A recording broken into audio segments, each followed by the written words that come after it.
John Constantine, a Hellblazer podcast.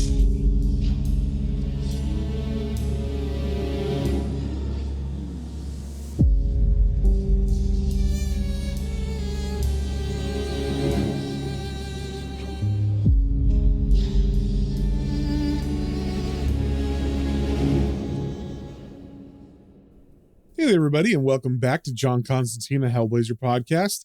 And today we're reading issue 107. But just a little catch up before we get into that.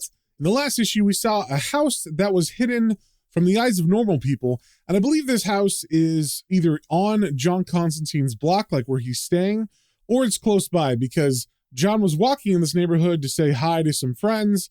And as he did, he got a weird feeling as he passed by one area where this house is hidden. And when I say hidden, I mean, it's on the street, it should be able to be seen, but there is something going on that's supernatural that is hiding it from the eyes of just people walking by or anybody who's trying to find it. And this was represented in the art by the house being completely lined in like a fluorescent green. And it's not just the house, it's the street in front of it, the sidewalk, the yard, everything that is connected to this house that could maybe hint at where this house could be or should be is gone. And even if you walk in front of it on the sidewalk, it's almost like your body's transported through a portal on either side of the green fluorescence. So on one side, once you started walking past that green line of fluorescence, you would then be transported to the other side of the green fluorescence where the house boundary is, almost as if you went through a wormhole or a portal. And as John was walking through the neighborhood, this happened to him too. But because he's more attuned to supernatural energies, he picked up that something was going on. And after thinking about it for a while, he came back to the neighborhood, and now that he was looking for it, he was able to see this house that no one else can see. And when he tried to ask the neighbors about it, they all of a sudden looked like they became possessed, and they started telling him to keep away. But of course, John doesn't listen to that, and he goes straight into the house and immediately has a flashback of the spirit that is possessing the house, causing it to be hidden from the world. And it was a house of a soldier who had been in love, and then when he came back from the war injured, it turned out he could not marry the person he loved, so he killed himself in the house, and he has stayed here ever since, possessing it and hiding it from the world. And also going on this street, there was a man named Mr. McGillicuddy who I guess owns this property, or at least the debt on this property, and he is trying to find this address, but of course it's been hidden, until John, who is overcome by the possessed spirit, runs out of the front door and begins to vomit on the sidewalk, and I guess this breaks the illusion of the ghost. And so now Mr. McGillicuddy can see this house. And of course, he's very happy because he's been trying to find it all morning because he thinks people are living in it without paying rent or utilities or anything. So now that he sees the house and John in front of it, he serves John an eviction notice, and that's where we left off in the last issue. So first in search with issue 107, we got the cover.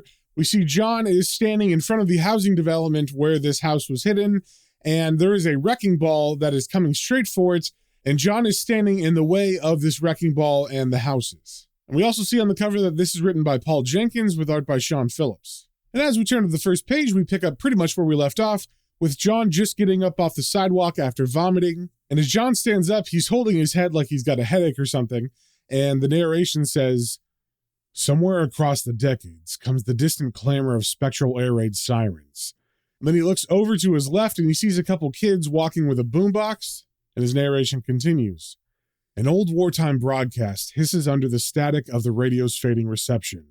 It remains unheard, yet it scratches subliminally at the fraying tempers of the people on the street. Down at the duck pond, the scent of honeysuckle perfume lingers. There's a muttering of ack-ack fire now, sounding faintly over the common.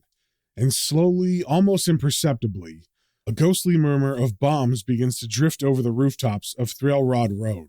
So even though there's people like walking on the street and those kids with the boombox, it seems no one else can hear any of this. John is just getting all this psychic sound feeding back into his head. So John lights a cigarette to calm himself down, and as he does, he's still getting Jack's memories feeding back in his mind. So we see Jack and his girl standing in front of his door, then we see them at a movie theater on a date, then we see Jack in uniform and he's hugging his girl as she cries because this is the day that he leaves to go to war. And over these panels, John's narration says, "I'm sensing these event echoes as if they happened yesterday.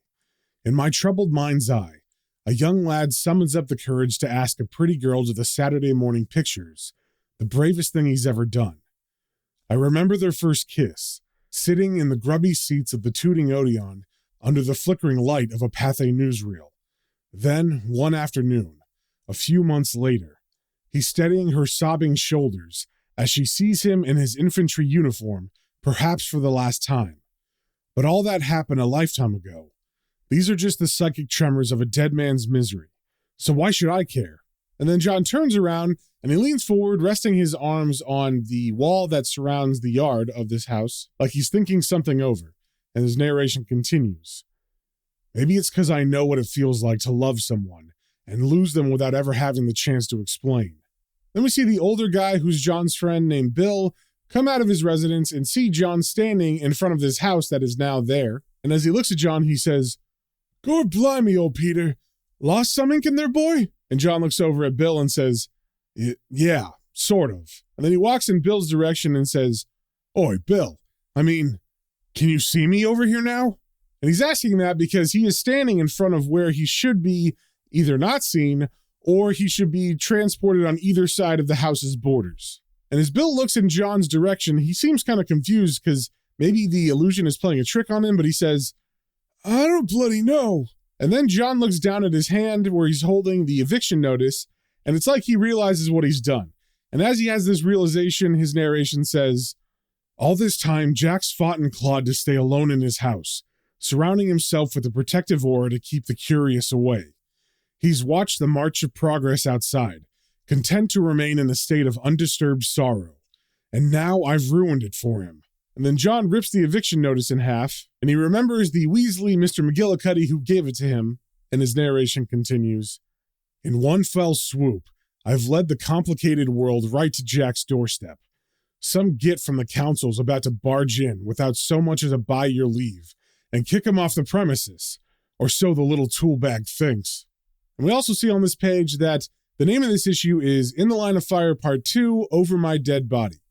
Then we turn the page, and we cut to someone's house that we haven't been to before, and we see a very heavy-set man sitting at a table, and the room this man is in is pretty dark, and there's a bookcase behind him with a bunch of ancient-looking tomes and occultic relics like skulls and goblets. And this heavy-set guy is white, and he's got red hair that's in a flat top. Like I said, he's sitting at a table, but it seems like he's doing a seance or something because he's got his hands on a dress, like he's using it to channel or something, and then he has this weird green mist coming out of his mouth, and his eyes are completely green as well, so it definitely looks like he's being possessed by some kind of spirit. And we see John walk into his doorway, and as John does this, the possessed man says, "Oh, John, you are such a rogue. Nevertheless, your pretty face more than makes up for your depressing lack of wit. So, my dear fragrant boy, what can I do for you?" And John fires back, "You can piss off for a start, Oscar. I need to talk to Weeble." Then the heavy-set man begins to shake, almost like he's having a seizure or something, and as he grabs the table for support, the wisps of green smoke that were showing that he was possessed begin to dissipate. And as this happens, he yells out, "Oh, ah!" Then we see his eyes clear up, and he is definitely a different person now. And as the man's recovering from this, John says, "Watch your Weeble. Mad cow disease cleared up, has it?" And Weeble replies, "Up yours, Constantine. Whatever you want, go and try someone else." And to this, John doesn't protest. He just turns, and as he begins to walk away, he says over his shoulder, "Too bad. And I thought this one might be right up your alley." And Weeble gets curious and asks, "What? Why?" And then John takes out a necklace from his pocket, and it just looks like a simple leather loop with some sort of gold idol on it. And as John shows it to Weeble, he says, "Did I ever mention I used to drink with Aleister Crowley? Nah, must have slipped my mind." And Weeble's staring at the pendant with a look of awe on his face, and he says, "Crowley? You're bloody kidding me." And as John dangles it in front of his face, he says, "Not me, mate. It's not my style, is it?" But then as Weeble reaches up for the pendant, John swings it away just out of his grasp, and he says, "So here's the crack. You be a good little primate, and Crowley's yours. All I need is one small favor." Then Weeble puts his head in his hands like he's trying to think really hard, and John's narration says, "Alas, poor Weeble, trapped in the addict's dilemma. He's a personality junkie, see? He's addicted to communing with the famous, but terminally deceased. All this time spent in his dungeon, hobnobbing with everyone from Oliver Cromwell to Marilyn Monroe. It's destroying his manly physique. The stupid sod's an excellent medium mind, but he can't possibly resist the chance to chat with Crowley, no matter what my dreadful scheme might be. It's like dangling a golden carrot in front of a ravenous 12-ton donkey. And with that, it seems that Weeble's made up his mind because he looks up at John and says, all right, just let me try it first, eh? And as John drops the necklace into Weeble's hand, John says, fair enough. Mind out, though.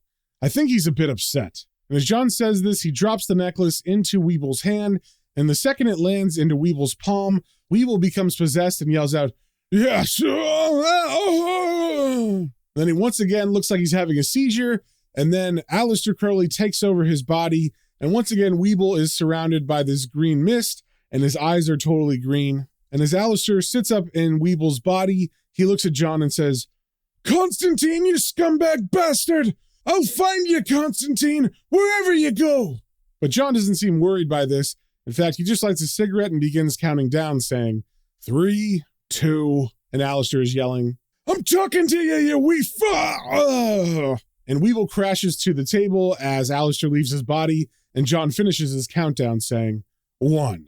And as Weeble sits up and recovers from what just happened, rubbing his head where he hit it on the table, he says, oh God, oh Christ, you never said he was in hell.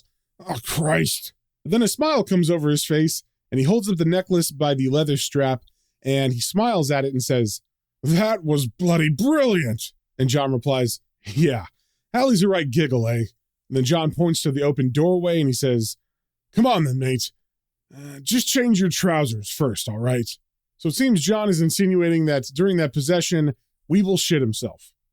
Then we turn the page and we cut to a police department where we see Mr. McGillicuddy is looking through a book of suspects, and the officer in the room is asking, any luck, Mr. McGillicuddy? Then we get a close-up panel on the page that Mr. McGillicuddy's looking at, and it is the page with John Constantine's face on it, and it's actually a face, I think, from the newspaper when he was thought to have killed all his flatmates in an occultic ritual, and he was on the run during the Fear Machine story arc.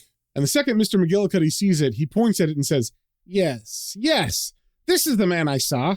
I'm certain of it. Constantine. The cop rushes over to the book and says, John Constantine? You're absolutely certain. And Mr. McGillicuddy looks very shocked at the officer's reaction to this, and he says, of course I am. Is there a problem? And then the cop begins to rub his temples like he's getting a headache, and he says, there is now. And then he shows Mr. McGillicuddy the door, and as Mr. McGillicuddy walks out, he says, who is he? And the cop replies, he's bad bloody news. That's who he is. Look, this little treasure's up to his eyeballs. Did time in the nut house for killing some kid, suspected in the Brinks Matt job, other stuff too.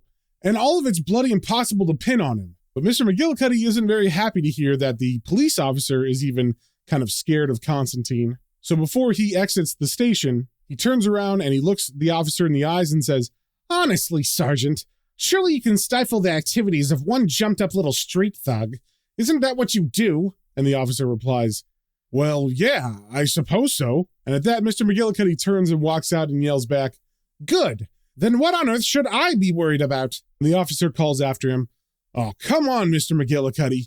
Use your imagination. But a very smug Mr. McGillicuddy doesn't even turn around. He just calls back, I'm not paid to have an imagination, Sergeant.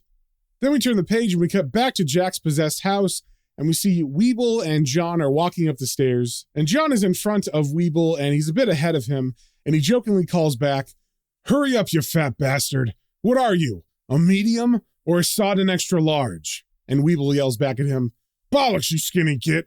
And as he gets to the top of the stairs, he says to John, just bloody slow down, will ya?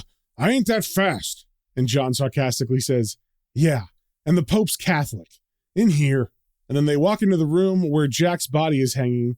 And of course, John knows what's going to be in there. But as Weeble comes in, he's surprised to see the hanging body of Jack. And he yells out, stop me. But John has no sympathy for Weeble's surprise. And he just looks at him and says, just do it, all right. His name's Jack. Let me talk to him. So Weeble walks over to the hanging body and he puts his hands on Jack's arm. But he doesn't become possessed immediately. It actually looks like he's trying really hard. And then he says, it's not working. He's forgotten how. Oh, God. He's lost, John. So lost. It wasn't fair what she did. And at that, something takes hold of Weeble, It's not like when he was possessed by Alistair and there's kind of a really quick transition. This seems to be taking a while, possibly because Jack isn't used to it. But John rushes over to Weeble and he grabs him by the shirt and says, "Come on, Weeble, give me something I can use. A name, anything." And then Weeble's eyes snap open and they are green, and then green mist begins to come out of Weeble's mouth. And as this happens, he says, He's waiting. He's here for a reason, John. There's something he wants to show you." And then he reaches out and he grabs John's shoulder. Then we turn the page and we get the flashbacks from Jack's life, except instead of Jack now standing in the water holding the gun above his head and seeing his girl for the last time, John's body has replaced his. So as John holds the gun over his head, the narration says, "For 2 days, John stood in the water thinking of her." Then we see John leaving on a train as his girl cries on the platform, and the narration continues, "Not for the first time. He thought back to the day his regiment had shipped out. She'd been there at the station. He'd pictured the mates he relied on, happily waving their goodbyes, and he wondered why he couldn't remember their faces anymore." Then we get a panel of a soldier exploding, and the narration continues, "What was the name of that lad who'd stepped on a mine near the Escout River? John could only remember ducking as blistering pieces of the man's flesh mottled the bushes behind him. That was the one he remembered, the first who died. The rest were lost in a haze of red." Then a shell of artillery explodes next to John in the water, and the narration says, "John came awake as his left hand was obliterated by shrapnel. He was supposed to be thinking of her. So he sifted through all his ill-defined recollections, trying to find his girl."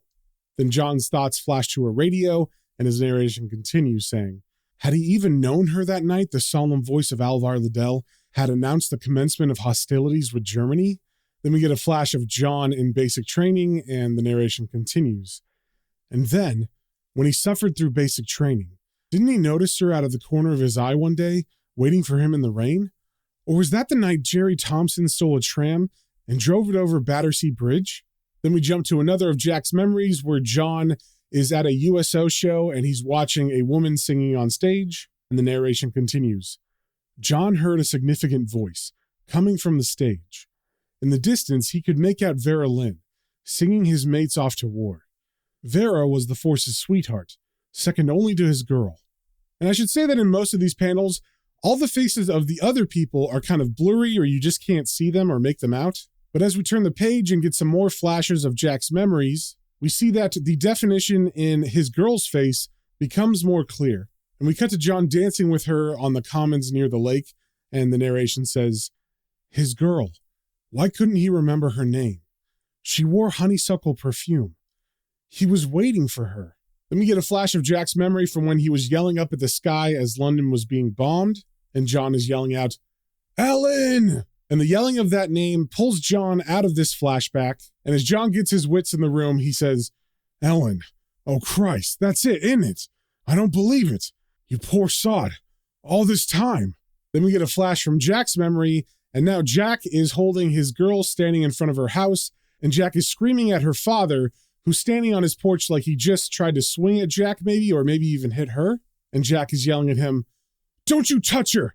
You just leave her alone."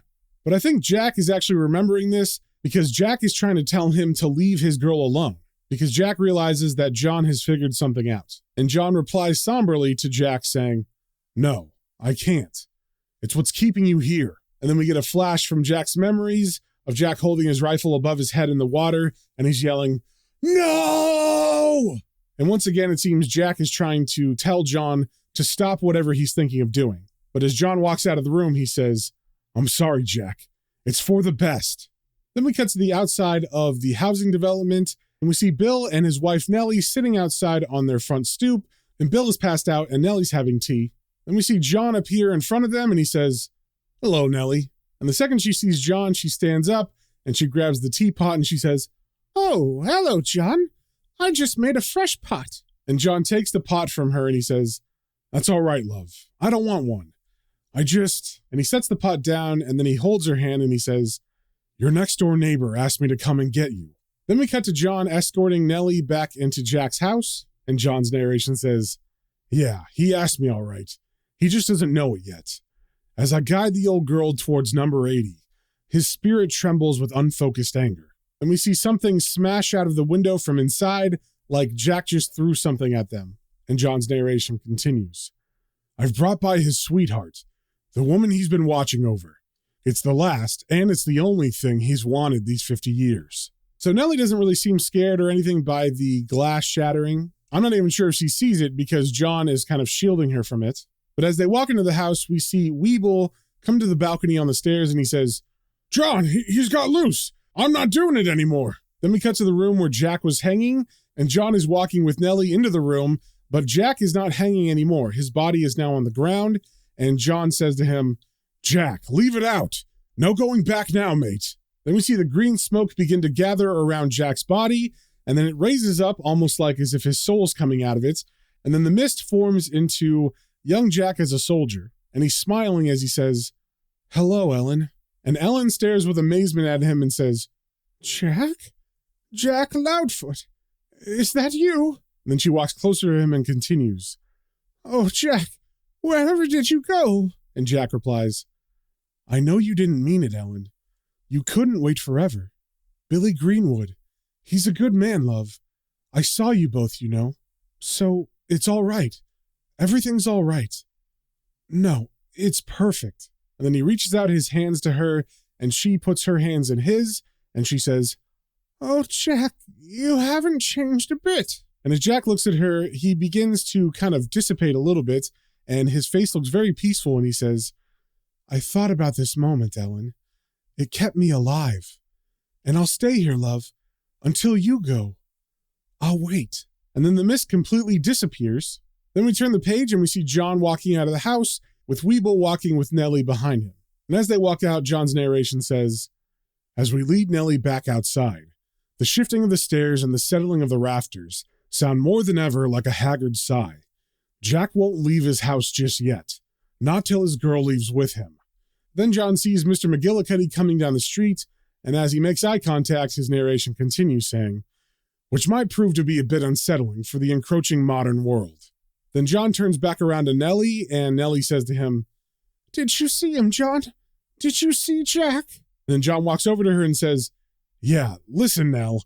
And then he reaches out his hand and he touches her forehead and he says, Just forget it, okay? And as he touches her forehead, Nellie looks like she's being zapped or something, and John is definitely using magic to make her forget what she just saw.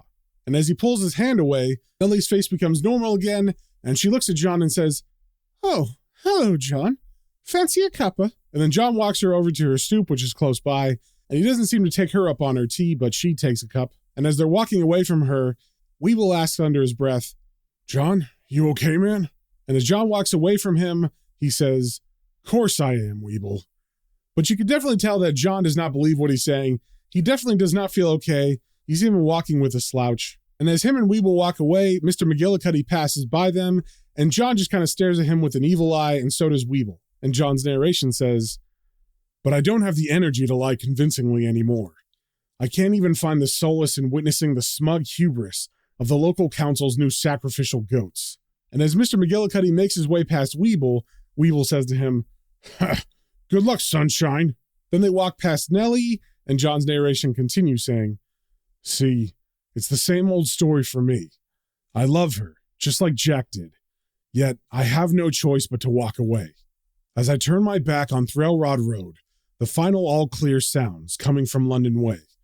Somewhere across the decades, Alvar Lindell announces the end of the war in Europe.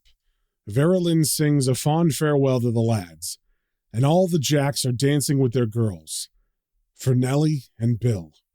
And in the last page of this issue, we see Mr. McGillicuddy about to walk into this possessed house, because I guess it's now been revealed to everybody on the street.